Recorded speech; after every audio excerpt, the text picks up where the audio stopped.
예, 이제 어린이 여러분들은 자유롭게 다른 활동을 하셔도 좋겠습니다. 제가 목회하기 전에, 서울에서 목회하기 전에 평신도였을 때요, 이때쯤 되면 저는 찬양대 활동을 많이 했었는데, 우리 찬양대원들과 함께 꼭 1년에 한 번씩 가는 곳이 있었습니다. 경기도 시흥에 가면 언덕바지에 포도밭이 쫙 있어요. 그 포도가 굉장히 맛있다고 소문이 나서, 그래서 우리 찬양대원들과 함께, 그 가족들과 함께 수십 명 같이 그 포도밭을 갔었죠. 그 포도밭 언덕 제일 높은 산 쪽에 원두막이 지어져 있습니다. 거기 앉아서 포도를 사서 거기 또 깨끗이 씻어서 먹을 수 있는 그런 시설이 마련되어 있거든요. 그래서 거기서 포도를 씻어서 가족들과 함께 맛있게 주일날 오후 예배 다 마치고요, 맛있게 포도를 나누어 먹고, 그리고 또 저녁에는 그 근처에 있는 맛있는 칼국수도 사 먹고 그랬던 기억이 납니다. 오랜만에 오늘 말씀을 준비하면서 그 생각이 떠올랐는데요. 참 포도밭 다시 한번 가볼 수 있다면 좋겠다, 이런 생각을 해봤습니다만은 코로나19 때문에 우리가 어디 갈 수도 없는 상황이고요. 전주는 포도밭이 어디가 있는지 저는 좀 알지도 못하겠고요. 어쨌거나 포도밭은 갈 수 없지만 오늘 말씀 안에서 주님께서 인도하시는 포도밭에, 포도원에 우리 온 성도님들 다 함께 한번 들어가 봤으면 좋겠습니다. 예수님께서 예루살렘 성전에 들어가셔가지고 그곳에서 장사하는 사람들을 다 내쫓은 적이 있었죠. 돈 받고 주는 사람, 양 파는 사람, 또 비둘기 파는 사람들을 다 쫓아내셨습니다. 그리고 그날 밤에 예루살렘 성 밖에 나가 주무시고 이튿날 다시 예루살렘 성전에 들어오셨습니다. 그리고 사람들을 가르치기 시작하셨습니다. 제자들과 모여든 무리들을 말씀으로 가르치기 시작하셨습니다. 성전에 들어가서 가르쳤다는 게 이렇게 건물 안에 들어오셨다는 얘기는 아닙니다. 예루살렘 성전은 건물은 이렇게 어느 정도 큰 규모로 있긴 하지만 건물보다는 그 바깥 성전 구역이 굉장히 넓죠. 대학 캠퍼스처럼 굉장히 넓습니다. 아주 넓습니다. 그래서 그 넓은 성전 구역 한편에서, 바깥에서 아마 제자들과 함께 또 모여든 무리들에게 하나님 말씀을 가르치고 계셨을 겁니다. 그런데 그 예수님 앞에 성전의 최고 책임자들인 대제사장들과 그리고 장로들이 예수님을 찾아왔습니다. 그리고 예수님께 묻습니다. 당신 무슨 권위로 여기서 말씀을 가르칩니까? 당신 누구한테 그 권위를 받은 겁니까? 라고 예수님께 묻습니다. 이게 무슨 뜻이냐면, 이 성전 최고 책임자들은 바로 우리들인데 왜 우리들의 허락도 받지 않고 함부로 이곳에서 장사꾼들을 나가라 말아라 하고 또 오늘 이렇게 말씀을 가르치고 이게 누구 마음대로 하는 겁니까? 라고 따져 물은 겁니다. 그래서 예수님의 답변을 들어뒀다가 나중에 이제 이것을 문제 삼아서 재판에 회부하거나 이렇게 하기 위한 그런 목적으로 예수님께 찾아와서 물었던 거죠. 예수님께서 그들에게 대답을 하시는데 무슨 권위로 이 일을 하시는지에 대한 말씀을 안 하시고 대신 예수님께서는 이렇게 물으시죠. 당시 랍비들이 늘 하던 방식대로 예수님께서도 새로운 질문을 던지면서, 그래 좋다, 그러면 나도 너희들에게 질문을 하나 할 테니까 이 질문에 너희가 먼저 대답을 하면 너희가 묻는 질문에 나도 대답하겠다. 세례 요한의 세례가 어디서부터 온 거냐? 하늘에서부터 온 거냐? 아니면 사람에게서부터 온 거냐? 즉 진짜냐 가짜냐? 이런 거예요. 그 말씀을 들은, 그 질문을 받은 대제사장들과 장로들이 모여서 자기들끼리 소곤소곤 의논을 합니다. 무슨 의논을 하느냐? 뭐라고 대답해야 되겠나? 이게 만약 세례 요한의 세례가 하늘에서부터 온 것, 즉 하나님께서 보내신 진짜 선지자고 진짜 세례라면, 그렇게 대답을 하면 그동안에 우리들 대제사장들이나 장로들은 세례 요한의 세례를 믿지도 않았고 세례를 받지도 않았거든요. 왜 하늘로부터 왔는데 너희는 그럼 안 받았냐라고 물으면 할 말이 없어지잖아요. 반대로 그건 사람에게서 난 것입니다. 즉 하늘로부터 난 것이 아닌 가짜입니다 라고 얘기하면 그게 사실 진심인데, 자신들의 마음인데, 만약 그렇게 얘기하면 그 자리에 둘러싸고 있는 수많은 무리들, 예수님의 말씀을 듣고자 했던 수많은 무리들이 지켜보고 있어요. 근데 그 무리들은 모두 세례 요한의 세례는 하늘로부터 왔고 하나님께서 보내신 선지자라고 믿고 있는 거예요. 이스라엘의 종교 지도자라는 사람들이 모두 인정하는 하나님의 선지자 세례 요한의 세례를 부정한다는 것, 이것은 그들이 잘못됐다는 것을 시인하는 것이나 다름없는 것이니까요. 제사장이나 장로들이요, 자신들의 잘못을 시인하는 것이나 다름없으니까 그렇게 말할 수도 없는 거죠. 이도저도 못하는 거예요. 그래서 결론은 모르겠습니다, 대답 못하겠습니다 라고 얘기를 한 거죠. 예수님께서 완성을 거두셨어요. 그들이 예수님께 질문하러 왔다가 예수님의 질문에 한마디도 대답 못한 통에 그들이 듣고자 했던 대답을 예수님께로부터 듣지 못한 거예요. 예수님께서 그래, 너희가 대답하지 않으면 나도 대답하지 않겠어. 내 권위가 어디서부터 왔는지 얘기할 수 없다라고 말씀을 하시죠. 그런데 그걸로 끝난 게 아니에요. 이어서 예수님께서 계속해서 말씀하시는데요, 28절, 29절 이하에 예수님께서 말씀하시죠. 28절 이하에서 뭐라고 말씀하십니까? 그러나, 자, 내 얘기를 좀 들어봐라. 한 사람에게 두 아들이 있었다. 그 아버지가 먼저 맏아들을 불러서, 이게 지금 성경에 따라서 여기 맏아들과 둘째 아들은 바뀌어 있는 성경들이 있습니다. 이건 사본이 원래 두 가지가 있어요. 그래서 이게 내용은 같은데 맏아들과 둘째 아들의 위치가 서로 바뀌어 있기도 합니다. 표준 세번역이나 영어 성경이나 이런 거 보면 다 위치가 내용이 바뀌어 있어요. 근데 그건 상관없습니다. 뜻은 똑같으니까요. 자, 먼저 맏아들에게 예수님께서, 그 아버지가 이야기를 합니다. 너 오늘 포도원에 가서 일 좀 해라. 그랬더니 맏아들이 그렇게 대답합니다. 알겠습니다, 아버지, 가겠습니다 라고 이야기를 합니다. 그리고는 가지 않습니다. 둘째 아들을 불러서 아버지가 이야기합니다. 포도원에 들어가서 일을 좀 하라. 둘째 아들이 싫소이다, 이런 지하에 싫습니다, 싫어요 라고 얘기를 하고 가버립니다. 그런데 얼마 시간이 지난 후에 둘째 아들이 주섬주섬 옷을 갈아입고 짐을 챙겨서 포도밭으로 갑니다. 여기까지가 예수님의 이야기예요. 그리고 예수님께서 그 대제사장이나 장로들에게 묻습니다. 이 둘 중에, 두 아들 중에 누가 아버지 뜻대로 행했느냐라고 물으시죠. 그들이 뭐라고 대답합니까? 둘째입니다. 당연하죠. 둘째가 대답은 싫어요 했지만 곧바로 뉘우치고 아버지 명령대로 포도원으로 들어갔으니까요. 둘째입니다 라고 얘기를 하죠.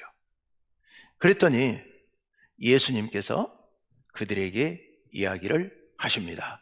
우리 하나님 말씀 31절 하반절 말씀으로 같이 한번 봅시다.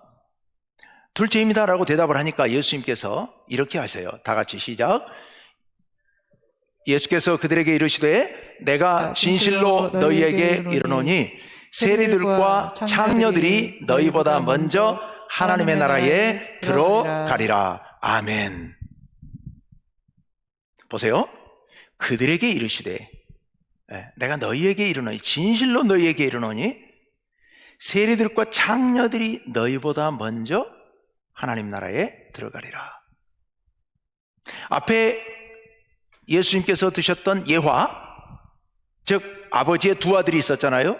맏아들은 가겠다고 하고서 들어가지 않았고 둘째 아들은 싫어요 해놓고 들어갔습니다.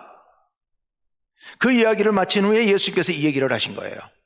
그래, 여기서 맏아들은 누구냐? 바로 너희 대제사장이나 장로들, 말로만 가겠다고 하고 들어가지 않은 맏아들은 바로 너희라는 거예요.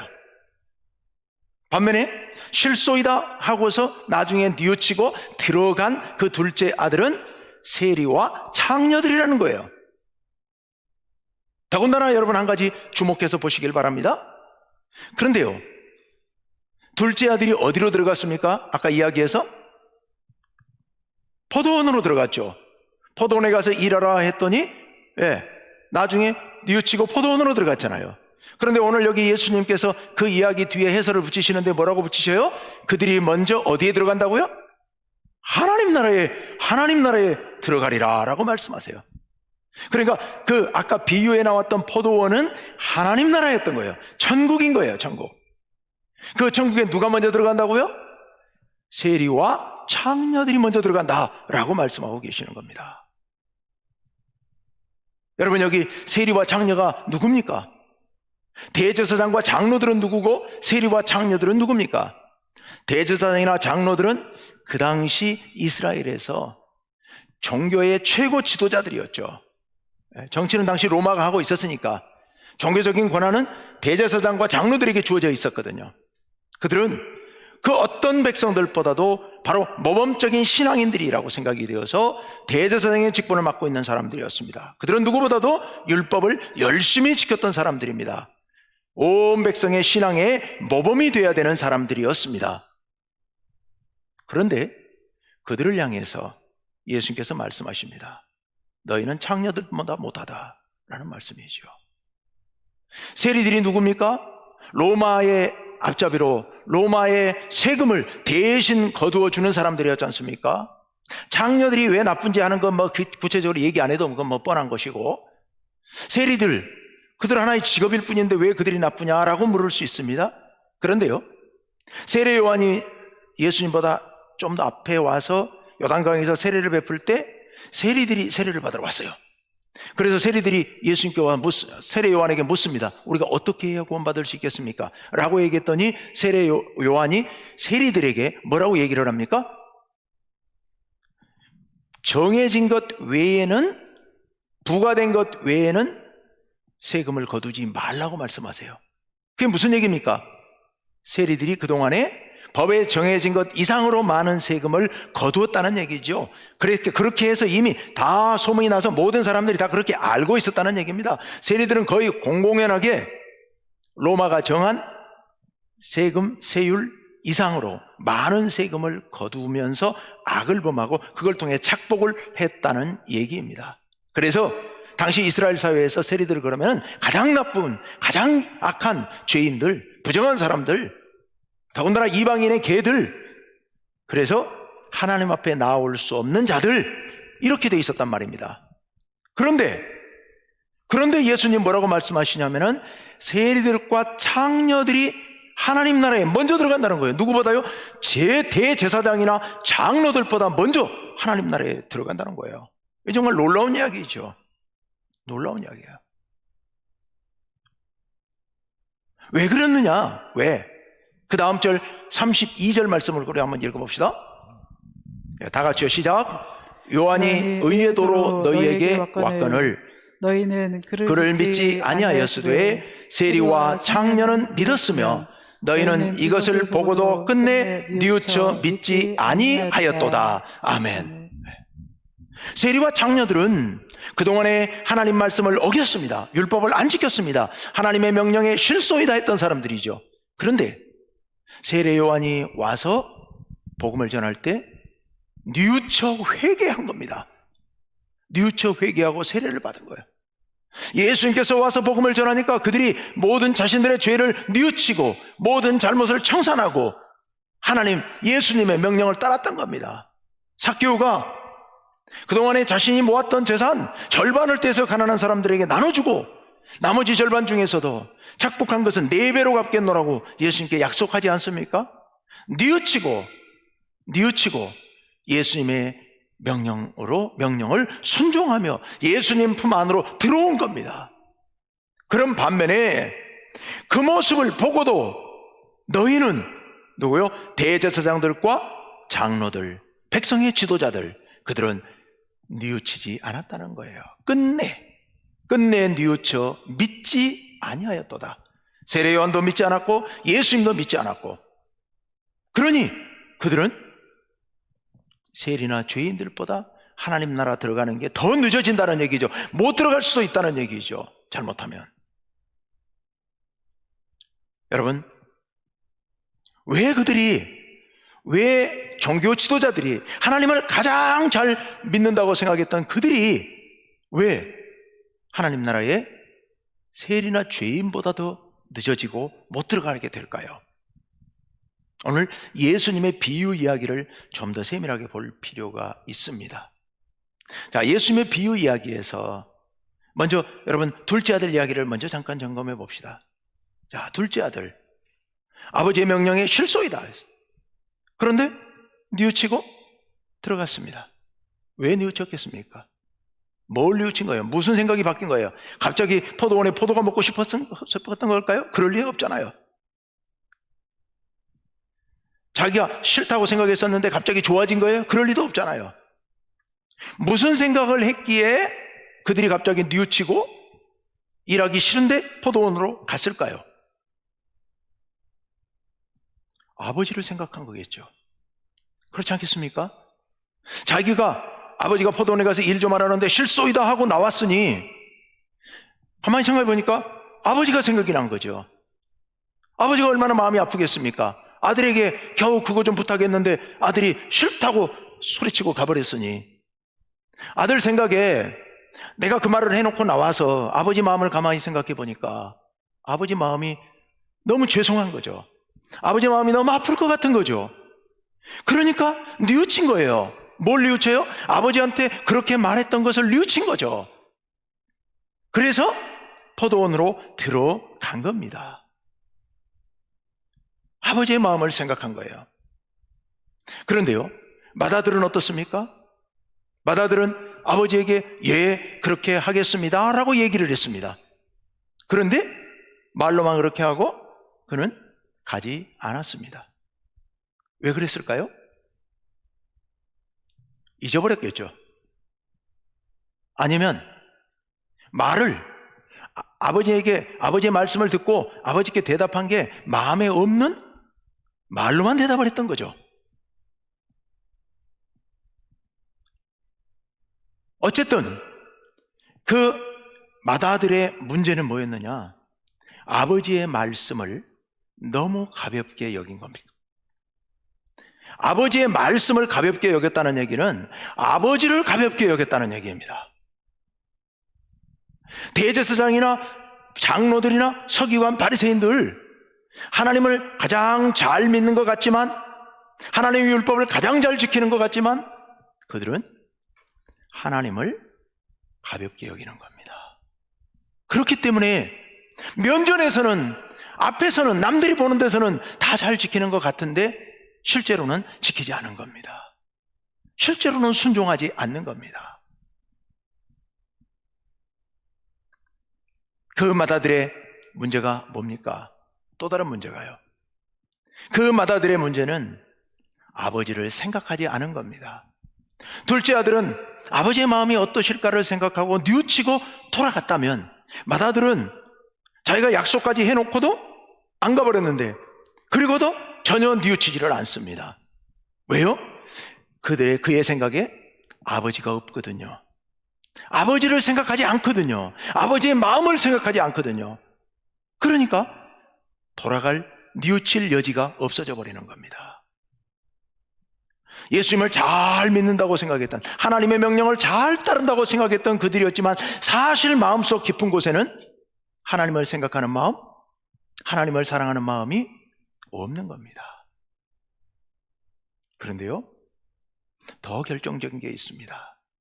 왜 그들이 하나님의 마음을 생각하지 않을까요?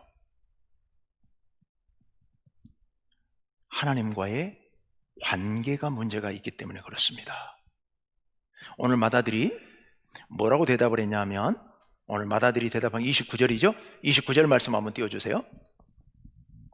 맏아들의 대답이에요. 대답하여 이르되 아버지 가겠나이다. 네, 아버지 가겠나이다로 번역을 해놨습니다만은 원래 헬라어에서는 에고퀴리에예요. 이게 무슨 뜻이냐면은 주여 제가 여기 있습니다. 이렇게 번역을 해야, 원래 직역을 하면 그렇습니다. 주여 제가 여기 있습니다. 제가 여기 있습니다. 주여. 지금 누가 얘기한 건데요? 아버지가 얘기한 거예요. 아버지가 아들에게 야 오늘 너 포도원에 들어가 일 좀 해라고 그랬더니 그 아들 하는 얘기가 제가 여기 있습니다. 주여. 이건 뭔 얘기냐면은 예 그렇게 하겠습니다. 주님. 이런 뜻이에요. 우리말 번역에 주여 그러니까 이해가 잘 안 될 것 같으니까 아버지로 바꿔 번역을 해놨는데 원래 의미는 주여란 말이에요. 아버지가 명령을 했는데 아버지한테 너무도 공손하게 주여 예, 그렇게 하겠습니다 그래 놓고 아무 일도 없었던 듯이 깨끗이 잊어버리는 거예요. 안 가요. 이게 뭐가 문제가 있는 겁니까? 아버지가 아버지 같지 않은 거예요. 아버지가 자기는 노예고 아버지는 주인 같은 거예요. 너무도 어려운 거예요. 너무도 관계가 멀어져 있는 거예요. 그러니까 아버지의 명령에, 아버지의 말씀에, 부탁에 주여 제가 여기 있습니다. 제가 듣겠습니다.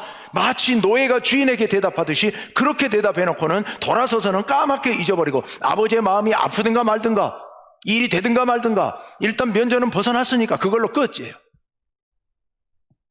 아버지와 아들의 정상적인 관계가 아닌 거예요. 이게 문제인 겁니다. 정말 진정한 문제는 바로 여기에서 시작되는 겁니다. 여러분, 신앙이라는 게 뭡니까? 제가 신앙이 뭔지에 대해서 저 나름대로 계속해서 반복해서 말씀드리는 게 그거 아닙니까? 신앙은 관계라고요.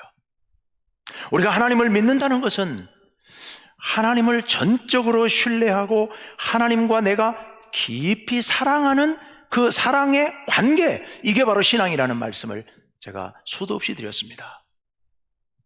여러분, 우리와 하나님과의 이 관계, 이것은 정말 아버지와 아들과 같은 깊은 관계가 돼야 돼요.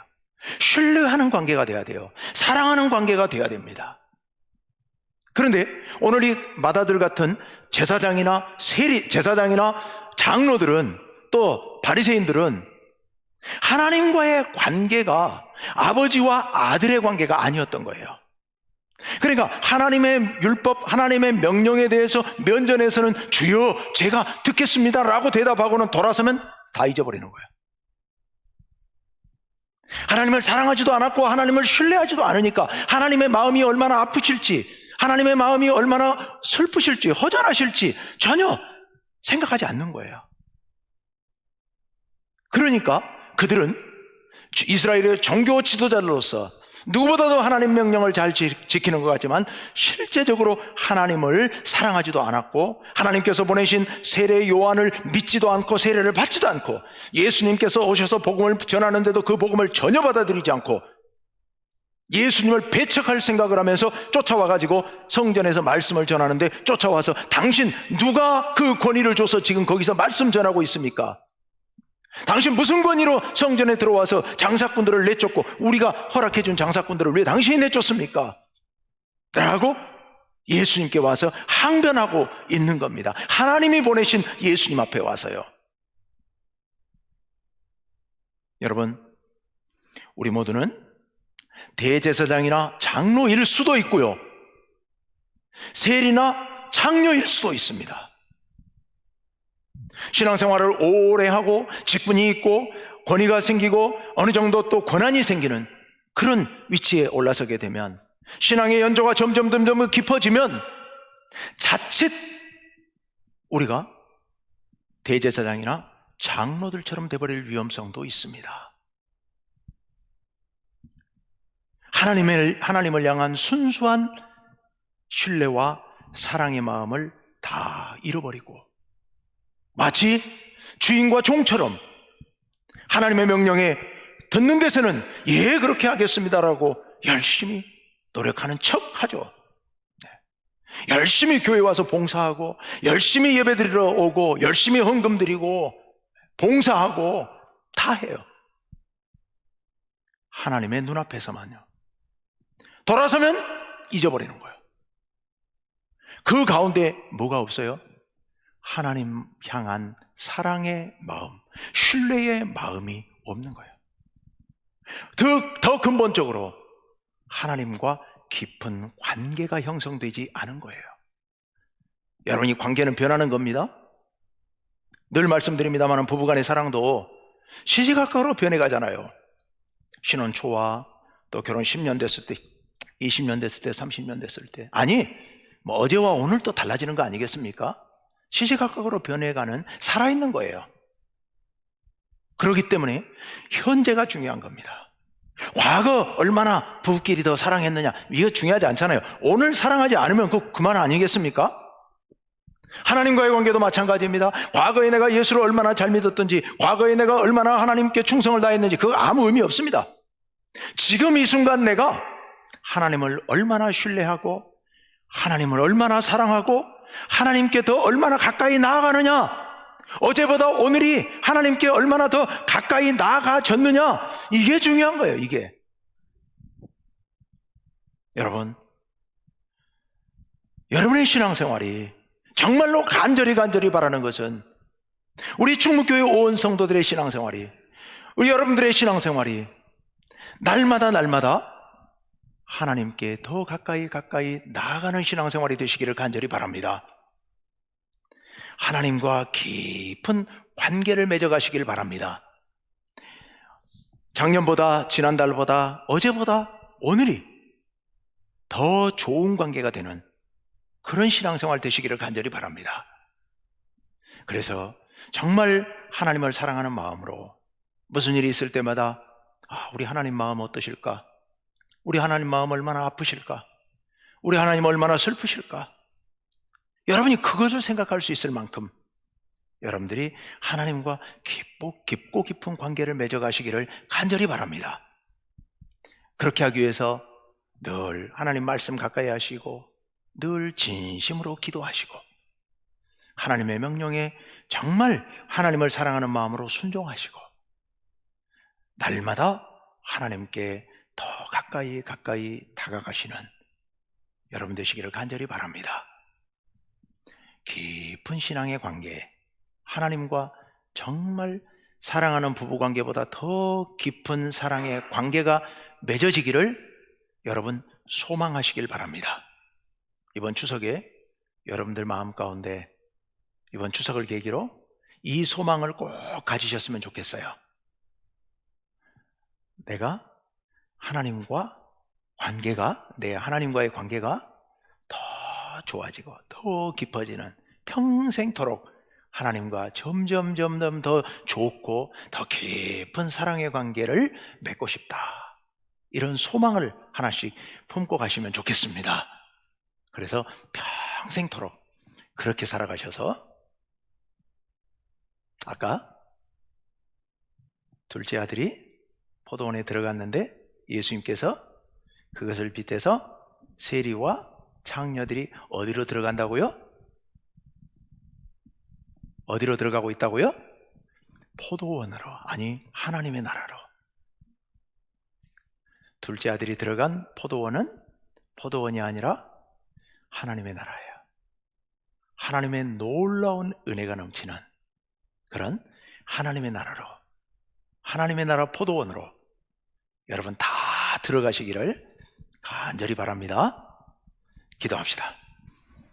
하나님 아버지,